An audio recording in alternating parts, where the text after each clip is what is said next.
Imagine your bones not as static structures, but as living, dynamic tissues constantly rebuilding themselves. It is incredible what they can withstand, day in and day out, carrying us through countless activities. But what happens when that incredible resilience is pushed too far, leading to an injury you cannot always see on the surface? Stress fractures occur in runners' bones when repeated submaximal forces, like the constant impact of running, lead to tiny cracks that the bone's natural repair process simply cannot keep up with. These are not sudden breaks from a fall, but rather a cumulative injury. To truly understand this, we need to talk about bone remodeling.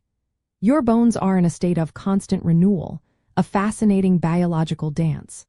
Old, microscopic damage, which naturally occurs with everyday activity and especially with running, is meticulously removed by specialized cells called osteoclasts. Simultaneously, new, healthy bone tissue is carefully laid down by another type of cell, the osteoblasts.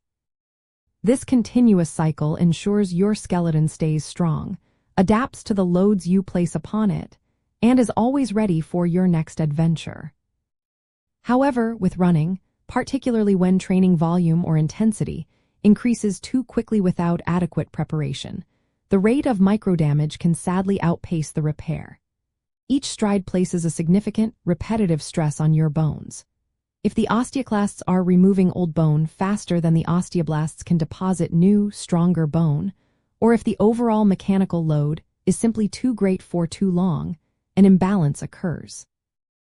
This leads to an accumulation of microdamage, eventually weakening the bone and forming a true stress fracture. Common contributing factors include a rapid increase in mileage or speed, insufficient recovery, time between runs allowing the bone to rebuild, poor running biomechanics that place uneven stress, inadequate nutrition, especially calcium and vitamin D, which are vital for bone health, and wearing worn out or inappropriate footwear that does not provide proper cushioning or support. So, how can you proactively reduce your risk and keep your bones robust? The most crucial step is to gradually increase your training load, often referred to as progressive overload. A widely accepted guideline is the 10% rule, meaning you should not increase your weekly running mileage or intensity by more than 10%. It is also vital to listen closely to your body for any persistent aches or pains, especially those that worsen with activity, and never try to push through them.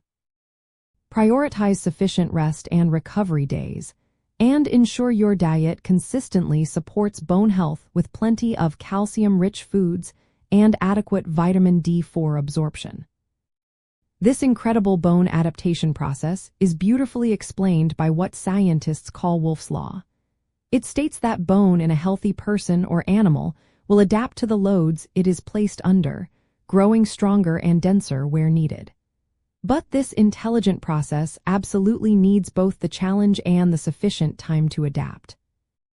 Stress fractures commonly affect the major weight-bearing bones like the tibia, which is your shin bone, the small metatarsals in your foot, the fibula, and sometimes even the femur, which is your large thigh bone.